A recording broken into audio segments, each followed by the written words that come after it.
I wasn't man enough to handle that relationship. I couldn't handle it. You know, I was the soft rapper from Philly, right. And he was.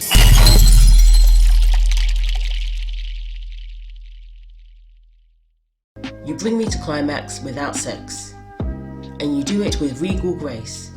You are my heart in human form, a friend I could never replace. Mm-hmm. And a lot of people have a difficult time understanding relationships of that manner, because everybody thinks the highest grade of relating is romantic and sexual, and it's not. Even when we get into lifetime committed relationships, we start to realize those components aren't everything. But yeah, no, I was deeply insecure, and just I wasn't man enough to handle that relationship. I couldn't handle it. You know, I was the soft rapper from Philly, right. And he was Pac. Right. You know, and a lot of people, you know, talk about my relationship with Pac and trying to figure that out, you know, and that was a huge loss in my life. Absolutely. Yeah. Because he was one of those people that I expected to be here. My upset is more anger. You know what I'm saying? Because I feel that he left me.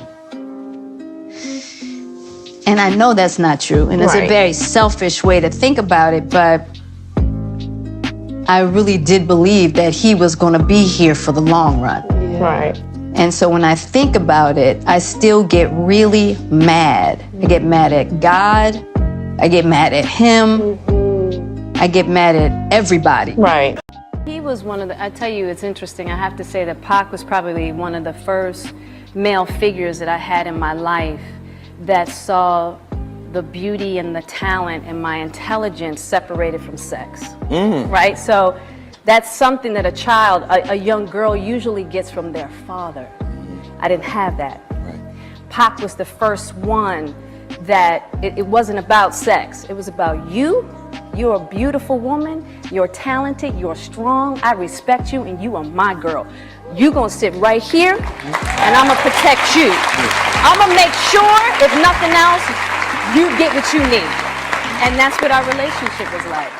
Wow. We kind of did that for each other. You know, no one ever really dies. We keep them with us. Ain't that the truth? I tell people all the time, I'm like, and you don't get over it. You just learn how to cope without having them here. Will jumped out of a helicopter on his 50th.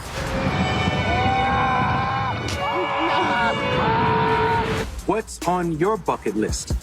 What you gonna do? Happy birthday. Oh my goodness. That's funny. Do you have a bucket list? That's a good question. I actually do, but it's not physical. It's just not physical. Yeah, exactly. No, I'm right there with you. I absolutely have a bucket list. I really want to learn how to love, but I know what it isn't. Yeah. You know, and I'm just on the journey of really understanding what love is. Yeah. So everything on your bucket list right now is just part of your spiritual journey and your path right now. Absolutely. Yeah. Vic, you know you always got a place in my heart. But you know the times. You know, and a lot of people,